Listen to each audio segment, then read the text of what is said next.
Salut à toi, c'est Kazin et je te souhaite une bonne semaine. Comme d'habitude, c'est très important, bonne semaine, on a passé un week-end, on attaque la semaine et justement, semaine intéressante puisque on va parler de évolution prismatique, série 8.5 et j'ai envie de dire série du moment. Même si ça va changer pendant le courant du mois de mars, principalement fin mars. N'oublie pas, fais comme moi, va chercher la petite carte Evoli Stamp journée Pokémon, Pokémon journée, Pokémon Days 2025. D'autant que certains m'ont dit qu'ils l'avaient juste demandé et ils l'ont eu, on va dire, gratuitement, sans avoir à acheter. Bon, bah voilà, ça c'est cool, hein. Si tu peux te débrouiller de la manière suivante, bah, c'est plutôt sympa. Après, je pense que c'est souvent dans les boutiques qui, malheureusement, n'ont plus grand chose à proposer parce que ça arrive. Malgré tout, il y a quand même je sais pas, dans différentes boutiques comme Fnac, Auchan, tu t'aperçois qu'il y a des coffrets qui reviennent, il y a des séries qui reviennent quand même, malgré tout. Alors, qu'est-ce qui va se passer? N'oublie pas que vendredi, sortie officielle du bundle.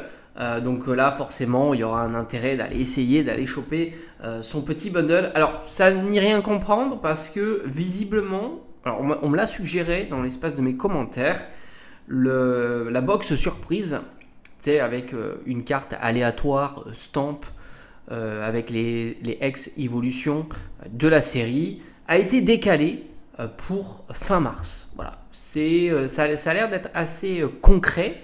Alors n'hésite pas toi à faire un retour sur ça, mais c'est vrai que je suis assez surpris, hein, puisque on avait déjà eu le problème avec le TB qui a été décalé, et là visiblement on a cet item là qui sera décalé. Bon, moi je t'avoue que j'irai peut-être faire un petit tour vendredi, mais sans trop de conviction, parce que si c'est comme les séries, enfin la dernière fois, par exemple le TB, il n'y a pas beaucoup d'unités, il y a beaucoup de personnes qui attendent, donc forcément, s'il faut venir 2 heures avant l'ouverture, ça sera sans moi, mais j'irai faire un petit tour en fin de matinée pour faire un petit vlog peut-être, voir un petit peu ce qui reste, les séries et ainsi de suite. Et puis pourquoi pas demander si ils ont eu la carte Evoli, est-ce qu'ils en ont encore et ainsi de suite.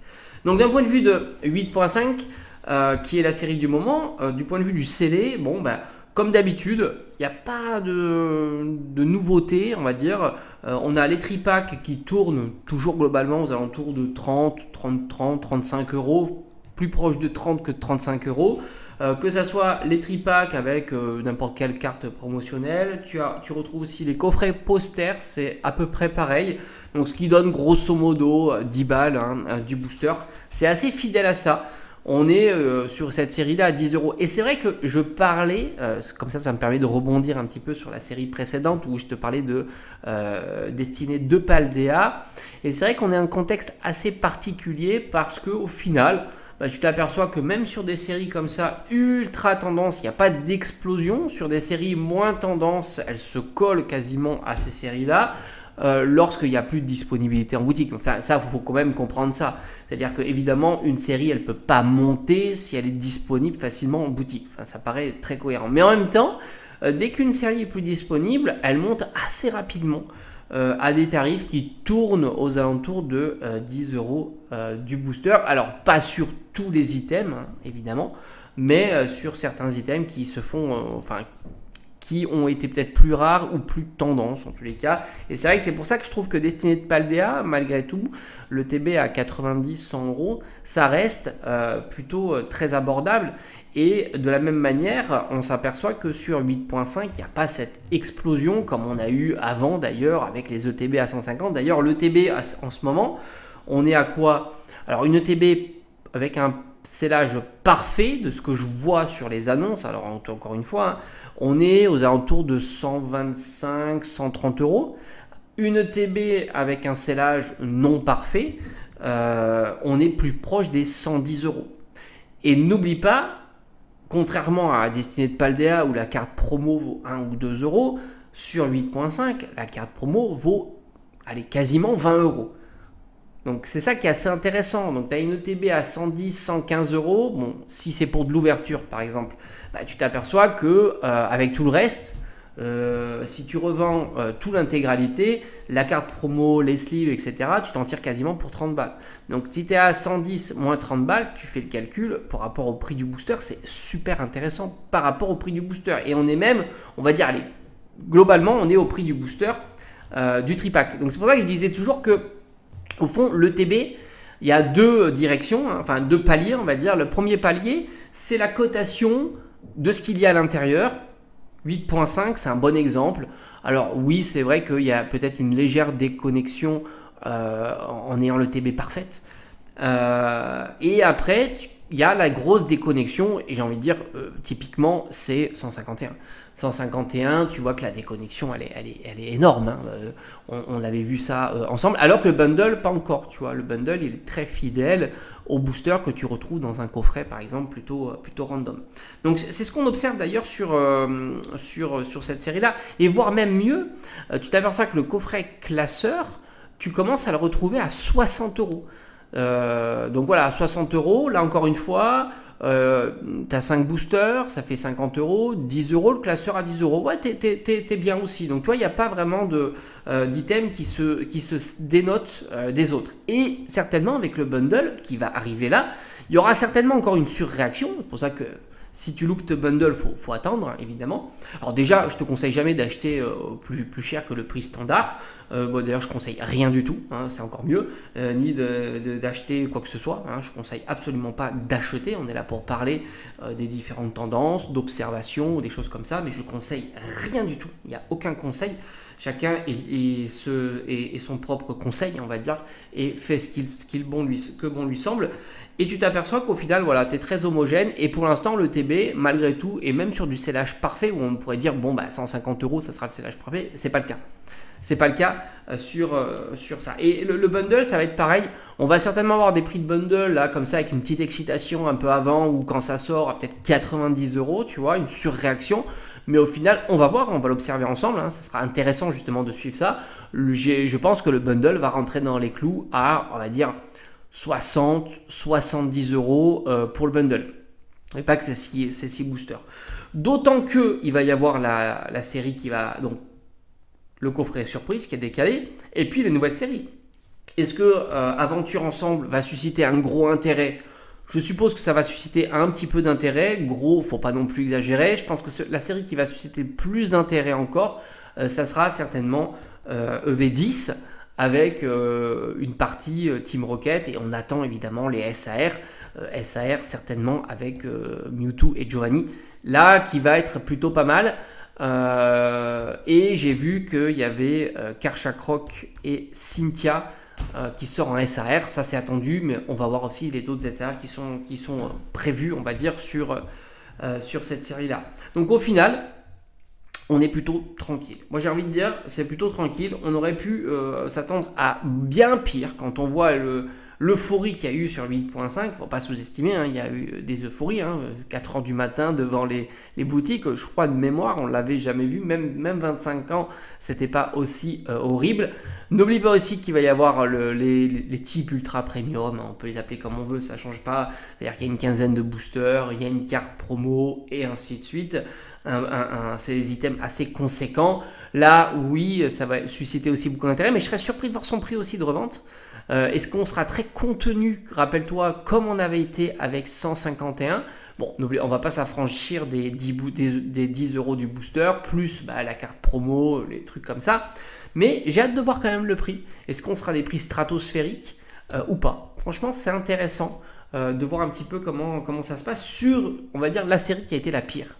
La pire en termes de dispo. Voilà. Et puis, on va s'attendre certainement à revoir du EV8.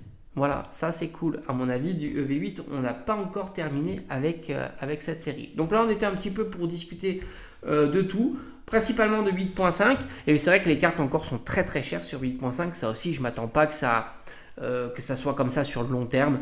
Moi, je les trouve vraiment... J'avais déjà établi une gamme de prix pour toutes ces cartes-là. Moi, j'ai l'impression quand même que c'est très très très haut en ce moment sur les cartes 8.5, même si c'est aussi dans le contexte Parce que c'est vrai qu'on a tendance à oublier le contexte. Et c'est pour ça que quand je te disais que Destiny de Paldea, c'est plutôt abordable, parce qu'on est dans un contexte particulier. Si le contexte n'était pas comme ça, j'aurais pas dit qu'elle était abordable, évidemment. Mais là, on est dans un contexte où toutes les ETB, mais je dis bien toutes les ETB, une fois qu'elles sont plus dispo, elles progressent. Et même les ETB les plus anodines, comme on a pu avoir facilement. Et là, c'est pareil un petit peu sur les cartes. C'est-à-dire que les cartes, maintenant, il y a un effet de loupe sur les cartes. Et forcément, ça pousse aussi ces cartes-là très récentes à avoir un prix haut. Mais est-ce que ça va durer? Moi, je pense pas. Ça durera le temps que cette hype est là. Et d'ailleurs, on a déjà vu les cartes dévissées. Faut pas oublier. Les cartes dévissent beaucoup plus facilement que le scellé. C'est pour ça qu'il faut être très prudent si tu veux avoir ces cartes-là dans ta collection. Puisque on sait que les cartes peuvent vraiment dévisser. Beaucoup d'exemples ont été apportés. Tu prends Pokémon Go, le Mewtwo Alt, c'était une carte à plus de 100 euros. Miraidon, Corédon de EV1, c'était une carte à plus de 100 euros. Je me souviens même encore, certains les conseillaient de les acheter quand elle était en dessous des 100 euros à 90 euros. Et c'était absolument pas un bon achat. Donc c'est pour ça que là, 8.5 c'est très frais. Et je pense qu'il y a beaucoup de cartes qui vont diminuer. Terrapagos de Couronne Stellaire, c'est bien craché. Rugilune de Faille Paradox, rappelle-toi, il était à stratosphérique, il est bien rentré dans les clous, et ainsi de suite. Donc les exemples, on a beaucoup. Surtout que là, en plus, on est dans le contextuel, ça peut résister un certain nombre de temps. Alors après, il y a des contre-exemples. 151 est un contre-exemple, mais attention, on a encore un peu de temps. Et à une époque, 151 avait un peu fléchi dans en vide-grenier, par exemple, tu trouvais du 151 moins cher. Donc malgré tout, tu voyais qu'il n'y avait plus autant d'euphorie sur 151. Mais c'est vrai que 151 est un contre-exemple, c'est sûr. Mais en règle générale, les cartes ont tendance à beaucoup évoluer avec le temps. Et d'ailleurs, c'est assez marrant parce que j'ai vu des cartes Soleil et Lune Escouade pas si chères que ça. Alors que qu'est-ce que c'est dur à trouver en état near mint. Et alors évidemment, je contextualise quand je dis pas si cher que ça, parce que certains vont me dire oui, mais tu es à plus de 100 euros, c'est forcément cher. Mais non, mais faut mettre dans le contexte actuel en termes de disponibilité de cartes en état near mint et de prix de l'ouverture de maintenant.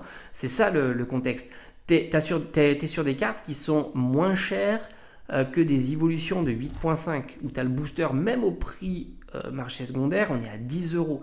Soleil et Lune, on est des prix à 50, 100 euros. On a beaucoup moins de disponibilité et encore moins en near mint. Donc, tu vois, c'est ça que je contextualise et c'est pour ça que je les trouve plutôt très bon marché. Certaines, je dis pas toutes, certaines escouades alternatives des séries Soleil et Lune. Donc voilà, tout ça, c'est normal, ce sont des phénomènes un petit peu de loupe. On est plus concentré sur ces séries-là, ces séries tendances, mais avec le temps, on n'est pas à l'abri justement d'une décote sur ces cartes-là. Sur certaines, j'en doute absolument pas. Tous les Pokémon un peu plus classiques, qui sont chers, je les vois bien décotés. Après les évolutions, c'est un petit peu particulier parce qu'ils restent très très strong avec le temps, bien que certaines sont quand même assez chères malgré tout.